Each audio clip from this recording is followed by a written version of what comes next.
Corona virus पर काबू की स्थिति के बीच देश में इस वायरस का नया रूप पाया गया है। कोरोना का ये नया स्ट्रेन दक्षिण अफ्रीका और ब्राजील से आए लोगों में पाया गया है।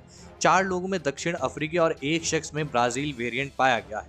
कोरोना के ये नए वेरिएंट सामने आने के बाद सरकारें भी अलर्ट हो गई हैं। आइए जानते हैं ये दोनों वेरिएंट भारत के लिए कितने खतरनाक हैं। सबसे पहले, क्या है दक्षिण अफ्रीकी वेरिएंट? जिन 4 लोगों में कोरोना का दक्षिण अफ्रीकी स्ट्रेन पाया गया है, उनमें से 2 लोग अंगोला और तंजानिया से लौटे थे, जबकि बाकी 2 दक्षिण अफ्रीका से आए थे। ये चारों लोग जनवरी में भारत लौटे थे। आपको बता दूं कि आईसीएमआर के डायरेक्टर जनरल बलराम भार्गव ने नए कोरोना वायरस की जानकारी देते हुए बताया कि सार्स कोविड 2 के दक्षिण अफ्रीकी स्ट्रेन को 20H501Y.V2 या B.1.351 भी कहा जाता है।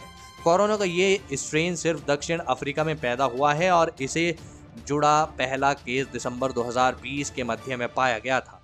कितना खतरनाक है, आइए आपको बताते हैं कि यूके की स्ट्रेन की तरह ही दक्षिण अफ्रीका का स्ट्रेन भी तेजी से फैलने वाला बताया जा रहा है। ये कोरोना का ऐसा स्ट्रेन है जो युवाओं को भी अपनी गिरफ्त में लेता है। दक्षिण अफ्रीका में ऐसे केस सामने आए हैं जहां वायरस के नए स्ट्रेन से कम उम्र के लोग भी संक्रमित हुए हैं। हालांकि अब तक इस वेरिएंट को लेकर ऐसे तथ्य सामने नहीं आए हैं कि ज्यादा घातक है। हालांकि इस स्ट्रेन को लेकर दक्षिण अफ्रीकी सरकार का एक बयान काफी चिंताजनक माना जा रहा है। दक्षिण अफ्रीकी सरकार ने कहा है कि एस्ट्राजेनेका ऑक्सफोर्ड की वैक्सीन की इस स्ट्रेन से लड़ने की क्षमता लिमिटेड है। यही वजह है कि अफ्रीका की सरकार ने भारत से ली गई वैक्सीन के इस्तेमाल को भी रोक दिया है। ऐसे में स्ट्रेन को लेकर सावधानी ज्यादा जरूरी मानी जा रही है।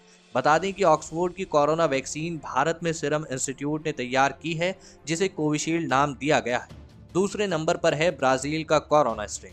कोरोना का जो स्ट्रेन ब्राजील का बताया जा रहा है कि उसे 20J501Y.V3 या P.1 के तौर पर भी जाना जाता है। इसी साल जनवरी की शुरुआत में ये स्ट्रेन पहली बार ब्राजील में ही पाया गया। ब्राजील में इस स्ट्रेन के काफ़ी केस सामने आए हैं, खासकर ब्राजील शहर में इससे जुड़े काफ़ी केस सामने आए हैं। ब्राजील का ये स्ट्रेन करीब 15 देशों तक फैल चुका है। दोस्तों, कितना खतरनाक है, आपको बता दूं कि जापान के national institute of infectious disease यानी NIID ने बताया था कि 2 जनवरी को ब्राजील से आए यात्रियों में कोरोना का नया स्ट्रेन पाया गया है। जिन लोगों में ये स्ट्रेन पाया गया था उनकी 10 साल से लेकर 40 साल तक की उम्र थी। NIID ने बताया था कि इस वायरस से 12 म्यूटेशंस हैं, यानी कोरोना के ये दोनों नए स्ट्रेन्स ऐसे हैं जो न सिर्फ तेजी से फैलते हैं बल्कि कम उम्र के लोग भी इससे संक्रमित हो चुके हैं। यही वजह है कि भारत में इन 2 नए स्ट्रेन के केस आने के बाद चिंता बढ़ गई है, क्योंकि अब तक देश में ज्यादा उम्र के लोगों में ही कोरोना संक्रमण के अधिकतम केस पाए गए हैं। यही वजह है कि सरकार अलर्ट हो गई है। जिन 5 लोगों में ये नया स्ट्रेन पाया गया है उनके साथ सफर करने वाले और संपर्क में आए सभी लोगों को क्वारंटाइन कर दिया गया है।